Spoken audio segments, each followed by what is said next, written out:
अब सामने सामने दोनों ये क्वेश्चन जितने भी हैं सब आए हुए हैं एग्जाम में।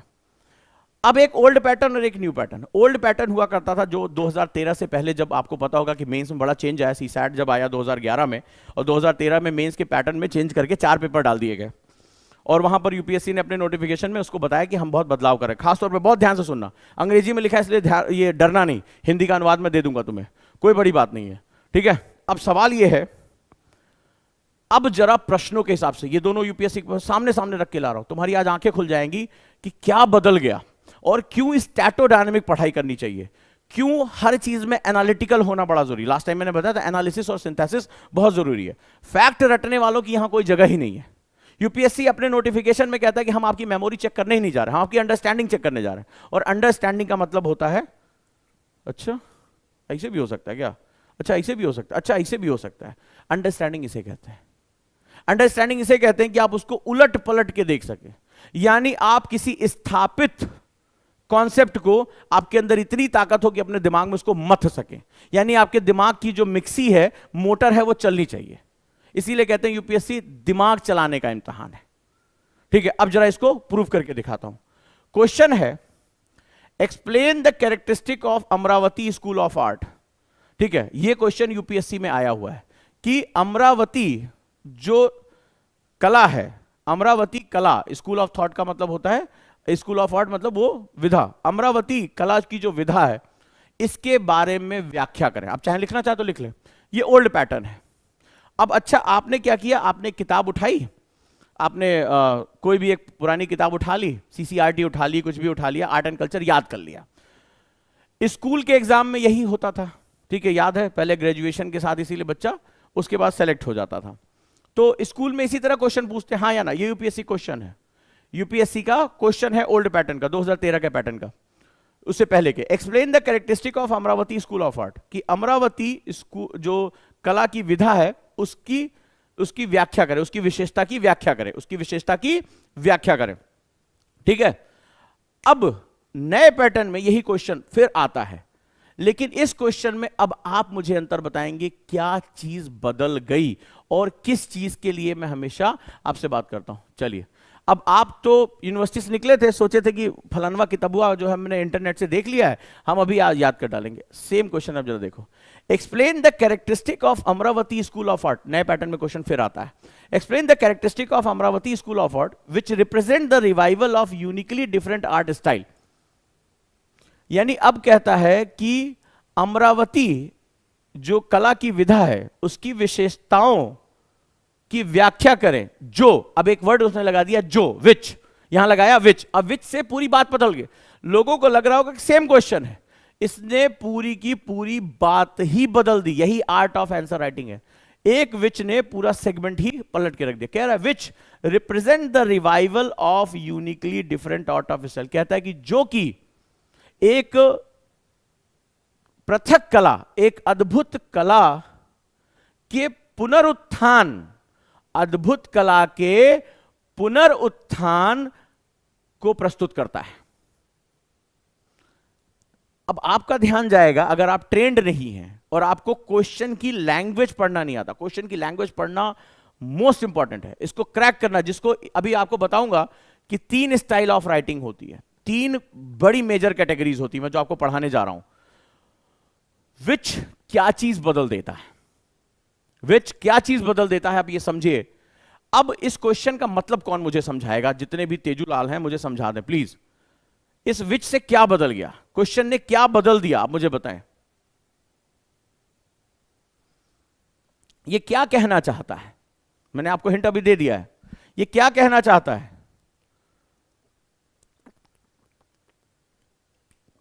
आज की क्लास आपकी जिंदगी बदल सकती है, आपका अटेम्प्ट खराब होने से बचा सकती है, आपको इतिहास लिखने के लिए प्रेरित कर सकती है, आप भी टॉप रैंक में आ सकते हैं। इस स्किल की गहराई को समझने की कोशिश करो, नहीं ध्यान दिया जाता इस पे, स्पेशली कोचिंग इंडस्ट्री। अरे करो यार, करो यार, करो यार, पढ़ो यार, सिलेबस पूरा करो यार, 1 साल में निकलो यार, यही चलता है हमारे यहां। लेकिन रुक कर जो तुमने पढ़ा है उसको तुम अपने शब्दों में, अपने तरीके से, बदलाव के हिसाब से बदल सकते हो कि नहीं बदल सकते हो, यही आर्ट ऑफ आंसर राइटिंग है। और एकेडमी लगातार जो रिजल्ट प्रोड्यूस कर पा रही है उसके पीछे सबसे बड़ी ताकत भी यही है, सबसे बड़ी ताकत यही है। कि हम हर बार इनोवेशन करते हैं? बताओ मुझे। सभी बच्चों से चाहूंगा, इतने बच्चे मुझे सुन रहे हैं, सभी बच्चों से मैं कमेंट चाहूंगा, क्या समझे आप? और अगर नहीं समझ पा रहे हो, नहीं, कम से कम एक प्रयास तो करोगे। आंसर राइटिंग भी तो प्रयास ही होता है, और क्या होता है? Recently start style of Amravati school. और आगे बढ़ो, कम ऑन, बहुत बढ़िया। Add unique features, what are you going for the, तुम यहां फोकस क्यों कर गए हो? इस आंसर को लिखने में तुम्हें इंग्रेडिएंट क्या चाहिए पहले मुझे बताओ। कह रहा है कि अमरावती स्कूल ऑफ आर्ट, यहां समझ में आया? सीधे सीधे उसने पूछा, जो भी तुम्हारी किताब में दिया है तुम उसको छाप के चले आओगे, तुम्हें मार्क्स मिल जाएंगे। पुराना ये स्कूल ऑफ राइटिंग थी हमारी। सेम क्वेश्चन यूपीएससी ने फिर पूछा, लेकिन अब क्या कह रहा है? Which represent the revival of uniquely different art of style. जब ये वर्ड रिवाइवल, विच और रिवाइवल, इसमें दो इंपॉर्टेंट पॉइंट है। रिवाइवल का मतलब होता है पुनरुत्थान, यानी कि हाल में न्यूज़पेपर में या हाल में कुछ ऐसी घटनाएं हुई हैं जिसने अमरावती आर्ट को विश्व पटल पर, व्यापार मार्ग में इसको जो है उसने अद्भुत किया। कुछ हाल में कुछ ऐसी घटनाएं हुई हैं जिसकी वजह से अमरावती आर्ट चर्चा में आ गई, जिसमें उसके रिवाइवल की बात हुई है। हाल ही में इसमें कुछ नया समावेशन हुआ है, ठीक है? तो रिवाइवल शब्द का मतलब होता है पुनरुत्थान, या हाल में ही कोई ऐसे व्यक्ति हुए हैं, ऐसी पर्सनालिटीज हुई हैं जिन्होंने अमरावती आर्ट को पुनः एक ऊंचाई पर पहुंचा दिया। पिछले वाले क्वेश्चन में आपको सिंपली आंख मूंद कर अमरावती आर्ट की आपको कैरेक्टरिस्टिक लिखनी थी, जो आप ग्रेजुएशन में करते चले आ रहे हैं।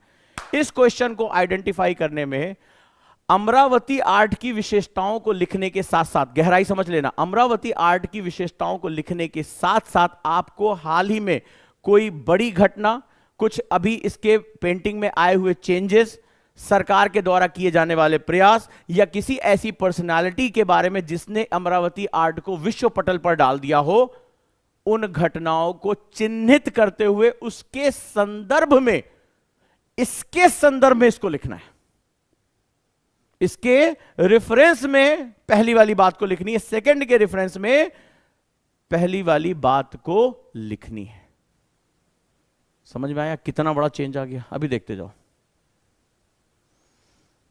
ओल्ड पैटर्न, अरे सर पढ़ तो लेंगे, यही तुमसे बोला जाता है, अरे पहले पढ़ लो फिर लिख लोगे यार, कौन सी बड़ी बात है? तो आप बिपिन चंद्रा पढ़े, आप दत्त सुंदरम पढ़े, आपने सब पढ़ लिया, तो ऐसे उसमें होता है ना, ठीक है? ऐसे क्वेश्चन, ये क्वेश्चन आया हुआ है, ये पुराने पैटर्न का। आज बुद्धि खुल जाएगी कि कितना गहरा है ये जो है वो लड़ाई चल रही है, ठीक है? कितनी बड़ी आर्ट है ये, कितनी बड़ी आर्ट है, तुम्हें अंदाजा भी नहीं होगा। इसीलिए बार बार जो मैं कहता हूं स्टैटोडायनामिक एनालिटिकल होकर सिंथ, तो अरे उजांग सर यार इंटरडिसिप्लिनरी कर, अभी प्रूव करता जा रहा हूं। देखो अभी तो बहुत क्वेश्चन है।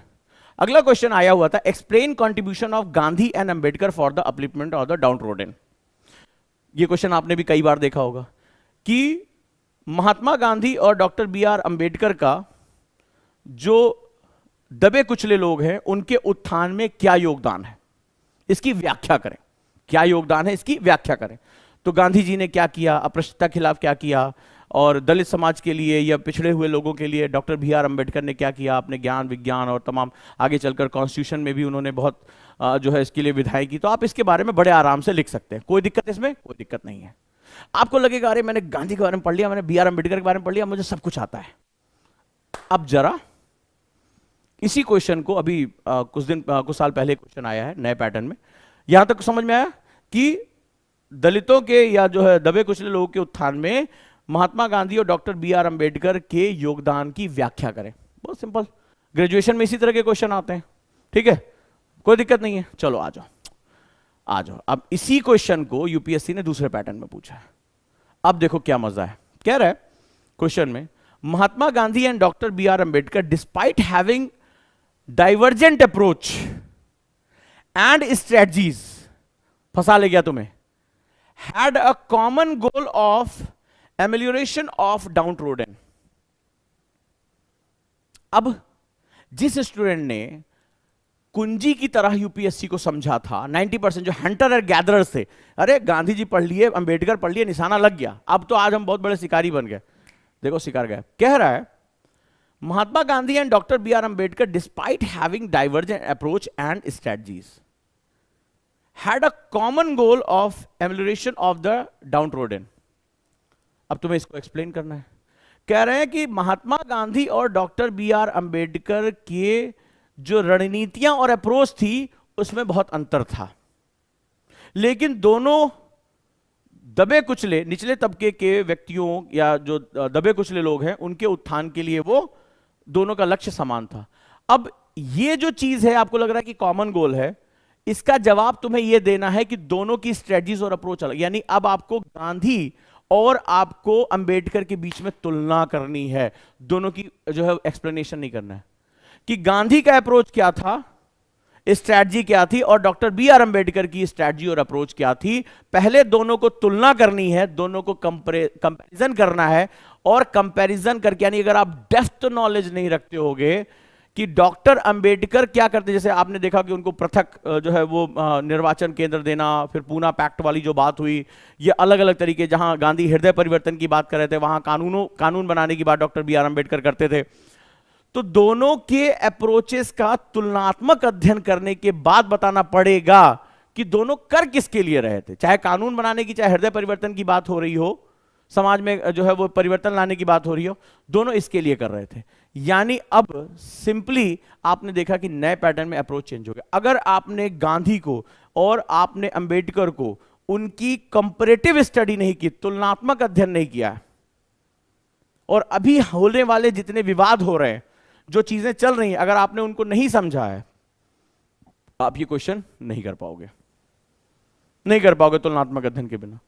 आपको लगेगा कि आप डॉक्टर बी आर अंबेडकर के बारे में लिख देंगे, गांधी के बारे में लिख देंगे कि दोनों कितना अच्छा किए, वो पूछ ही नहीं रहा है। वो कह रहा है कि दोनों अलग अलग हैं, दोनों के अप्रोचेस अलग थे, स्ट्रेटजीज अलग ही, दोनों की रणनीतियां अलग हैं। अब बताओ कि कैसे जो है वो कॉमन गोल पे लेकर, यानी दोनों के विभाजन बताते हुए दोनों को एक गोल पे लेकर आना है। ये है यूपीएससी, ये है यूपीएससी। इसको समझने की कोशिश करो अभी और मजा देखो। बहुत सिंपल सा क्वेश्चन है, बुद्धास टीचिंग। अरे हर बच्चे को पता, जिसने एनसीईआरटी भी पढ़ी होगी उसको पता होगा बुद्धास टीचिंग क्या है, ठीक है। बुद्ध की शिक्षाएं एकदम रट्टा होगा आपको, अगर आपने ग्रेजुएशन भी किया होगा आर्ट से, एनसीईआरटी पढ़ा होगा, एकदम रट्टा होगा यार, कुछ है ही नहीं इस क्वेश्चन में, ओल्ड पैटर्न। अब तुम पुराना पेपर देखोगे, अरे भाई साहब ऐसे बल्ले सल्ले अपने फड़काओगे, डोले सोले, अरे भाई गॉड टीचिंग्स आती है बुद्धा की, जैनिज्म सब याद कर रखा है, एकदम एनसीईआरटी एकदम लल्लन टॉप एकदम पकड़ रखा है। ऐसी बात करते हो, बोले लिखने की क्या जरूरत है, जिस दिन ये कलम उठेगी उसी दिन इतिहास लिखा जाएगा, ऐसे मुंह बना के बोलते हो। भाई तेरा जिस दिन लिख देगा ना एग्जामिनर रो देगा उधर एग्जाम में, खून के आंसू टपकेंगे उसके आंसू, टपकेंगे ही भाई, रो रहा होगा, सर पटक रहा होगा, दीवारों पे अपना सर पीट पीट के रो रहा होगा, का लिख के गया है गोबर, पूछ क्या रहे हैं, बता क्या रहा है। और फिर बाद में आते कहते अरे यार बहुत बायस है, बहुत बायस है। मतलब ऐसा लग रहा है हम लोग को सफल में नहीं होने देना, हम गांव से आए, हम देहात से आए, फलाना से आए। देखो तो उसको लिख के क्या भेज रहे हो, वो क्या क्वेश्चन पूछ रहा है, और तुम समझ ही नहीं रहे हो कि ये ग्रेजुएशन का इम्तहान नहीं है।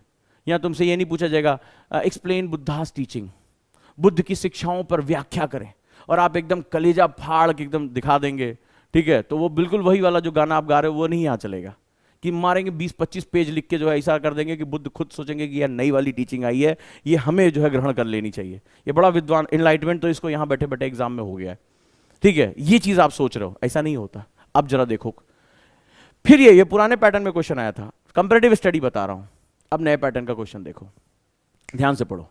कहते हैं Buddha's teaching to a large extent, ध्यान से पढ़ना, बुद्धास टीचिंग को कैसे चेंज किया। Buddha's teaching to a large extent could be helpful in understanding and resolving the problem of today's society critically examine. ओ तेरे की, कह रहा है कि बुद्ध की शिक्षाएं एक सीमा तक या एक हद तक वर्तमान समाज की समस्याओं को समझने और उन्हें हल करने में बहुत मददगार है। बुद्ध की शिक्षाएं एक सीमा तक वर्तमान समाज की समस्याओं को समझने और उन्हें समाधान करने में सहायक है। आगे लिखता है क्रिटिकली एग्जामिन, यानी समालोचनात्मक रूप से इसकी व्याख्या। मतलब ऐसा नहीं कि एक हद तक जब वर्ड लगा दी, इसमें बहुत राज छुपे हुए हैं कह रहा है कि टू अ लार्ज एक्सटेंट, ये नहीं कहता कि करेगा ही। आपने अगर मतलब बुद्ध आपने बहुत अच्छे, सब बच्चा पढ़ता है हिस्ट्री में, सबसे पहले टीचर यही पढ़ाता है जन्म बुद्ध से क्वेश्चन आएगा ही आएगा, तो एकदम एकदम मतलब ऐसा लगता है कि बस कलेजा निकल के बाहर आ जाएगा। ध्यान ही नहीं दिया कि लिखा है टू अ लार्ज एक्सटेंट, क्योंकि यहीं से आगे पूछ रहा है क्रिटिकल एग्जामिन। कह रहा है कि एक हद तक संभावना है, कर नहीं देगा। तो इस देश में बुद्ध की सारी टीचिंग्स मौजूद है, फिर कहां इतनी हिंसा हो रही है? बुद्ध ने तो हिंसा को जो है मना किया था, बुद्ध ने तो कहा था इस देश में, इस देश को बुद्ध की धरती कहा जाता है, तो फिर वो टीचिंग्स यहां पे क्यों नहीं जो सर्वाइव हो रही है? अगर आपने हाँ ये बहुत आवश्यक है, हो जाएगा, समाज में ऐसा हो जाएगा, आप फंसे गए। वो कहेगा कि ये तुम्हें समझ में नहीं है। अब इसको क्या बोलते हैं? इसको कंपैरेटिव स्टडी कहते हैं। वो बुद्ध की टीचिंग्स के बारे में नहीं पूछ रहा कि व्याख्या करो बुद्ध की, वो कह रहा है कि आज की समस्याओं को, दो चीजें, समझने में और उसको समाधान करने में ये शिक्षाएं महत्वपूर्ण है। यानी इसके दम पर अगर तुम बुद्ध की टीचिंग लिखने बैठ गए, जैसा कि आप करोगे, मामला साफ हो जाएगा। और बुद्ध की टीचिंग को समझकर, बुद्ध की टीचिंग को समझ, आज की कंटेम्प्रोरी क्या क्या प्रॉब्लम्स है, आज क्या प्रॉब्लम्स हो रही हैं देशों के बीच में, आंतरिक सुरक्षा को लेकर, जाति प्रथा को लेकर, आज धार्मिक जो है सद्भावना को लेकर बहुत सी समस्याएं हो रही हैं, महिला सशक्तिकरण को लेकर, बाल श्रम को लेकर बहुत सी समस्याएं हो रही हैं, व्यक्ति हिंसक होता चला जा रहा है, समाज की नैतिकता खत्म हो जाए। तो बुद्ध की शिक्षाएं आज की समस्याओं के बेसिस पे, आपको पहले आज की समस्या रखनी है, फिर बुद्ध की टीचिंग से उसके सॉल्यूशन को किस हद तक निकाल सकते हो इसके बारे में। ये है आज की स्थिति। समझ में आया कि यूपीएससी कितना बदल चुका है? क्यों मैं बार बार स्टैटोडायनामिक पढ़ने के लिए कहता हूं, क्यों मैं कंपैरेटिव स्टडी के लिए बोलता हूं, तुलनात्मक अध्ययन के लिए बोलता हूं, एनालिटिकल स्किल के लिए बोलता हूं। आपके सामने ही यूपीएससी के 2 पैटर्न मैंने रख दिए हैं, और ये क्वेश्चन यहां से शुरू ही नहीं होगा, ये क्वेश्चन यहां से शुरू होगा। इसके क्वेश्चन का मतलब है कि पहले आप समस्याओं को रखें, फिर बुद्ध की शिक्षाओं से उसका समाधान निकालें, यह समाधान की तरफ बढ़ने का प्रयास करें। और जिस स्टूडेंट ने, मतलब होता ना तो इतना प्रेशर में होते हैं, अरे बुद्ध की टीचिंग तो एकदम सोते में कोई उठा के पूछ ले, भाई साहब मतलब हवा में भी लिख सकते हैं, सब कुछ लिख डालेंगे कि जीवन में दुख है, फलाना है, ढकाना है, ये 4 चरण, वो चरण, सब कुछ निपटा देंगे। वो पूछ ही नहीं रहा तुमसे, and you are not trained, तो लिख के तो चले आओगे, और आने के बाद कहोगे मम्मी इस बार देखो बढ़िया नीली बत्ती गाड़ी आ रही है, और वो जो दिखाते हैं ना, वो आती है फॉर्च्यूनर और ये वाली आ रही है, मैं वो गायब हो जाएगी, फॉर्च्यूनर चुरा ले जाएगा कोई तुम्हारी।